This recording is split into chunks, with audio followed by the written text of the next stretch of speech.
Hello and welcome back. It's been a hot minute since I recorded and a hot minute since I talked about books, but I've been out and about. I've had some guests, the usual. I'm about to go on a trip again, so it's like this very, very short window where I can actually record and talk about anything. But here we are. We're gonna talk about my October wrap up today. I read 12 books this month. I feel like I really come alive during the spooky season. I love me some good thrillers, some good horrors. Those are the books that I just love to read in the October time frame. I didn't do as much horror books as I would have liked this month, but that's okay. I did have a little TBR jar pick the books that I read this month. I don't know how well I did. I think I read most of them. I think there were maybe like 3 or so that I didn't get to. But anyway, this is some of the stack of books that I read this month. The first one that I started the month off with was Alchemized. And this is the Hermione fanfiction that is traditionally published. It is originally Manacled. I read Manacled, I want to say like 3 or 4 years ago. I have a full reading vlog where I go through some new releases. Towards the end, it's a whole vlog on Alchemized, my more detailed thoughts surrounding that. I think overall, I just struggled with the way she built out the world in Alchemized.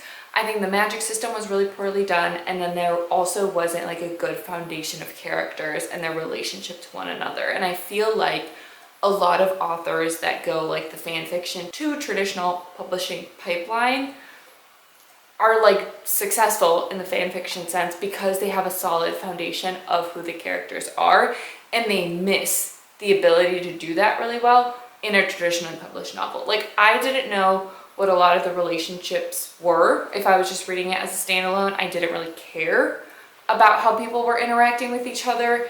And so it just kind of like didn't give as much significance to the story, if that makes sense. So I gave Alchemized 2 stars. I honestly think probably it deserves worse than that, maybe like a 1.5, but it sucked up so much of my time. So for that, maybe I gave my own self a 1 star for finishing it. Do I recommend it? Absolutely not. And honestly, I think I am going to stay away from reading any fan fictions that are traditionally published anymore because they are just not worth it in my eyes. They are just really badly done, and I'd rather just read a fully original, fleshed out story instead. Next, I delved into Frida McFadden for the first time this month. I've never read any book by her. I have a full reading vlog going through reading these and kind of my reactions and overall thoughts on her as an author, but I have 3 that I'm going to talk about in my wrap up that I obviously read. The first one being The Housemaid, Never Lie, and The Boyfriend. First and foremost, I think The Housemaid was my favorite out of the 3 that I read. This is just such a goofy plot. I could see how well it's going to be adapted into a movie and how intriguing it is going to be to watch. I, again, had nothing to go off of. This was my very first Frida McFadden. I'm actually really glad that I chose the most popular one. And this one follows our main character, Millie, as she takes a job in the Winchesters being a housemaid, and things start unraveling from there. I thought it was fairly unique. It was a very quick, fun-paced read. I think like most of her writing is just kind of like a page turner. You want to know what's going on, what's going to happen. I gave The Housemaid 3 stars. Will I be continuing the series? Not at the moment, just because I'm not, I guess, as invested, or I don't really feel that there's a need that this series should have continued, but it did. I just wanted to read it to prepare myself for the movie coming out in December, so I'm excited to watch that. So the first one was The Housemaid, and then the second one I read in that reading vlog was The Boyfriend. This is about a woman that is kind of having really bad luck on dating apps, and then after a really, really bad date, she ends up finding her dream guy who kind of saves her from everything going on. At the same time, there is this kind of murder going around New York, I think, and that murderer is killing people they meet on dating apps. So this was The Boyfriend. It was honestly a lot more annoying to read than The Housemaid. I gave this one 1.5 stars. I feel like I just struggled with the characters. I struggled with how absurd the plot twist was towards the end. I just couldn't take this very seriously. And I also really, really hate the way that Frida McFadden and a lot of thriller authors write women. They make them sound really stupid. They make really stupid decisions. And they're just not very believable characters. Like, I feel like the men have a lot more dimensionality than the women in a lot of these novels. So I want to say the boyfriend was oh, my bookmark's in here. The boyfriend was a very, very big flop. And then to round out my Frida McFadden reading, I picked up Never Lie. This is one that a lot of people recommended as one of their favorites. This is about Trisha and Ethan. They are going to look at their dream house and they get snowed in. And this house belonged to this psychiatrist who ended up going missing like, many years ago. And so they start to kind of unravel what's going on there. So you get kind of parallel point of view, which I think Frida McFadden does a lot in her books between like the past and the present. And again, I really hated the way the women were written in this novel. They did not care about anything but their men. And again, the end was a little bit all over the place. I want to say this read a little bit better than The Boyfriend. So The Boyfriend's main kind of focus was definitely kind of love and relationships and what's going on there. This one, a little bit less so. I was more interested in the mystery of what was going on here. I had my own theories, which were obviously completely off, and I gave this one 2 stars. I feel like the more Frida McFadden that I started to read, though, the more kind of predictable and outrageous her plot changes would be. So anyway, these were easy. These were fun. If you were looking for a popcorn thriller for the spooky mood, something that isn't too terrifying, is set in New York or adjacent to kind of really get you in the atmosphere for fall, I recommend. It is a fun, goofy time. And because I was not done with Frida McFadden, or maybe she was not done with me, I actually delved into a 4th Frida McFadden book. I didn't put this in the reading blog because this was towards the end of the month, but I did read The Intruder, which is her latest release. It just became available through my Libby, through the library, so I ended up getting it. I was kind of slumping a little bit, so I ended up reading this one. This is about a woman that kind of lives in the middle of nowhere because of her past, and a little girl ends up like kind of infiltrating her cabin, and things kind of unfold from there. I found this one to be really boring. I didn't really like any of the characters. The bit of romance that was in there was really weird, and I just feel like what I realized is I really don't like Frida McFadden's writing through a child's perspective. I can handle the adults, even though they're really stupid and they make really bad decisions, but I just like, there's something about reading a book through a children's perspective where I just don't vibe with it at all. So I ended up giving this one 1.5 stars, and I said, you know what, Frida, I think we're done for now. I need a bit of a break. I think next spooky season that comes around, I might pick up some more just for shits and gigs, but for now I think we need a break between the two of us. So I swear that is all the Frida McFadden I read. In the same vein as Frida McFadden, kind of this like mystery, suspenseful read, another author that I feel like a lot of people read about was Alice Feeney. So I picked up Beautiful Ugly per my friend's recommendation, so thank you, friend. And this one was very interesting. This is basically about a man whose wife goes missing, and then a year later he is just sent to this remote Scottish island to live on this cabin and basically write a book. And it kind of unfolds from there. Well, let me read the sentence. And there he sees the impossible, a woman who looks exactly like his missing wife. So again, I feel like a lot of these thriller authors like to write in past and present, so you kind of get the full picture story of what's going on. I actually really didn't mind the male main character in this story. I think he definitely should have been raising a lot more red flags with what was going on this island, and he was a little bit less suspicious than I would have liked him to be. And in the end, it was just, I guess it was an interesting concept. I don't know whether I wish it would have gone a different route, and I don't want to say too much because I don't want to give anything away obviously from the story, but I feel like it was so interesting. It dragged out a little bit too long, and it could have been executed better. or in a different way that I would have preferred. So I ended up still giving this one 3 stars, like out of a thriller and what I'm looking for. This was fun enough.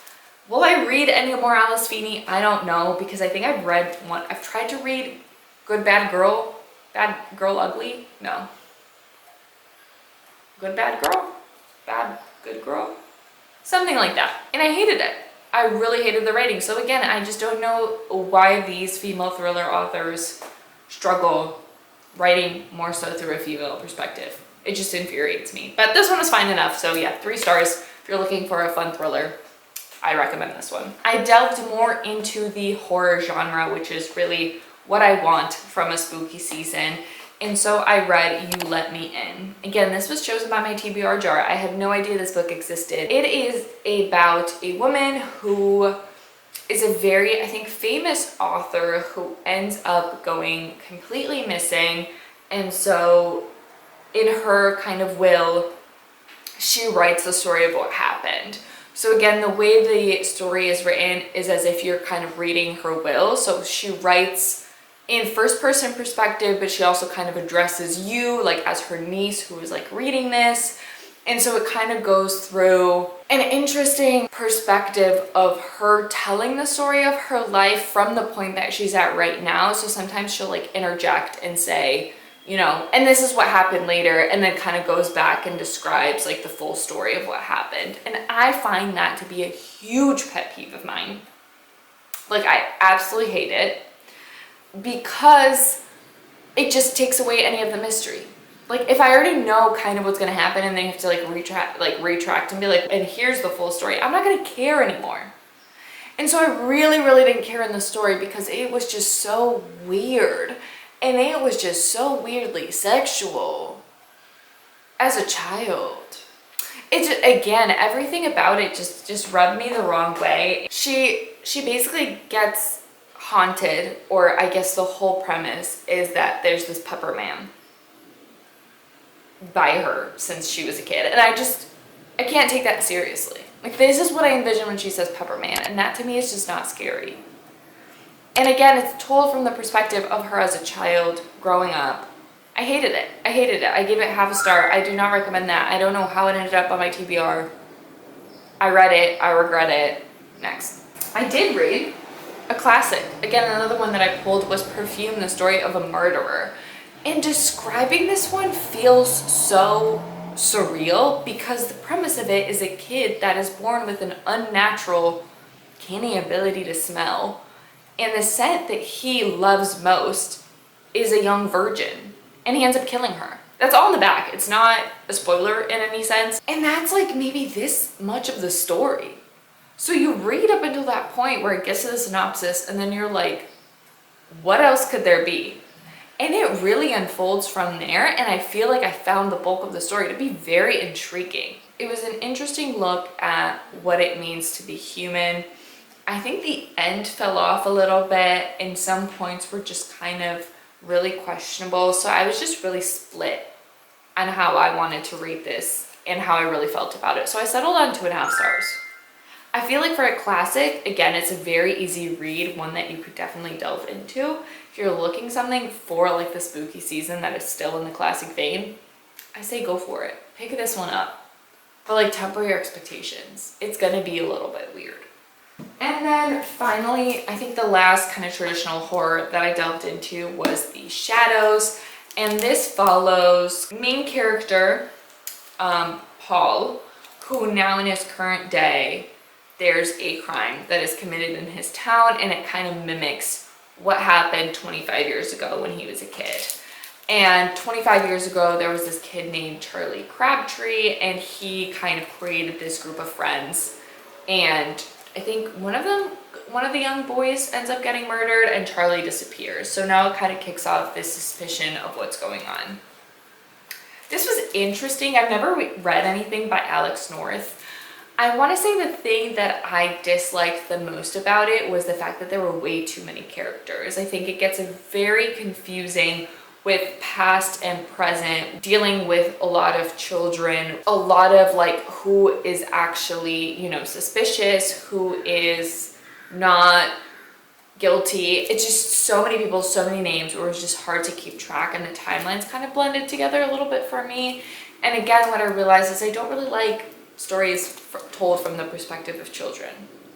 I just don't like it. And this had that obviously when they were younger. So this was The Shadows. I settled on like 3 stars for it. Will I read something by Alex North? Probably. I feel like this is a genre of thriller, supernatural spookiness that I could see myself enjoying. I just feel like this premise was not for me. So I would read, I think, what was the other one? It was The Whisper Man. I feel like a lot of people rave about.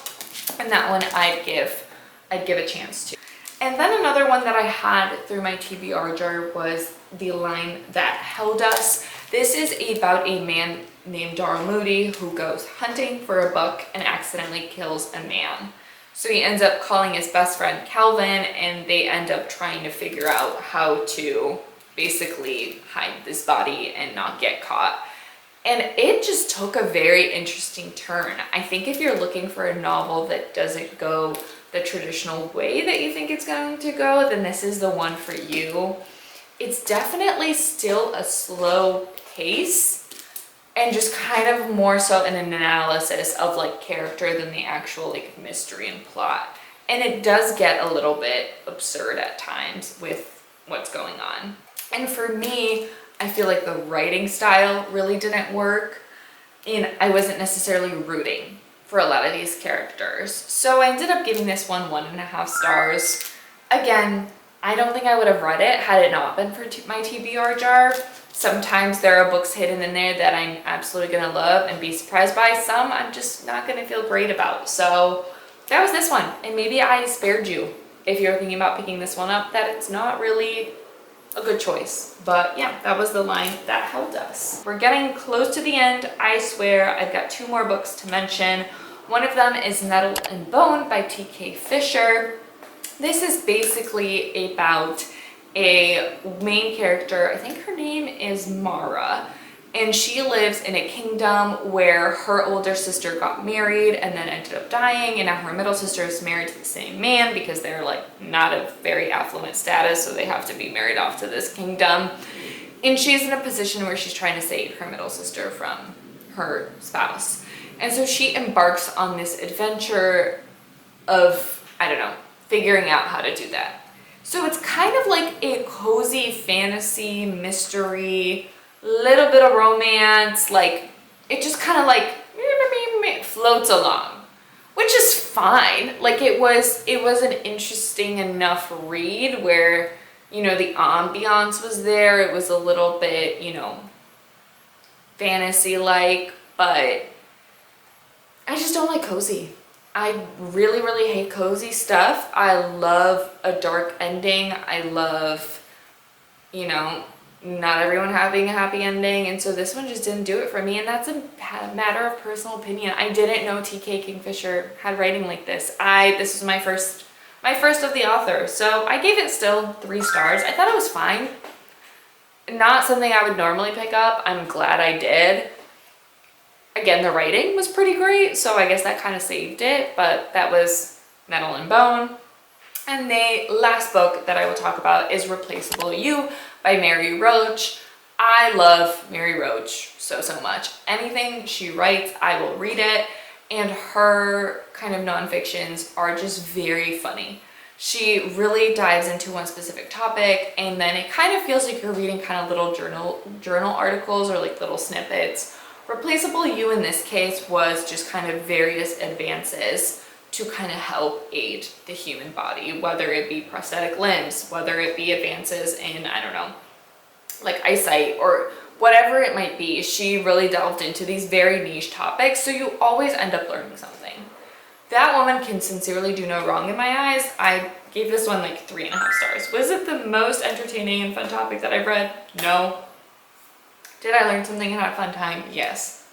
So that was my little nonfiction of the month, which I still try to do every month. Yeah, I think it was a good month. I'll see how November unfolds, because for now I'm slumping a little bit, which is not great. So if you have any fun recommendations to get me out of the slump, let me know. I think I'm in the mood for maybe some fantasy, maybe some romance. I don't know. I'm an open book at this point. Pun unintended. I'm just looking for something. So yeah, stay tuned for my November TBR video, whatever I end up picking for that one. And if I even stick to it, we'll see. Bye for now.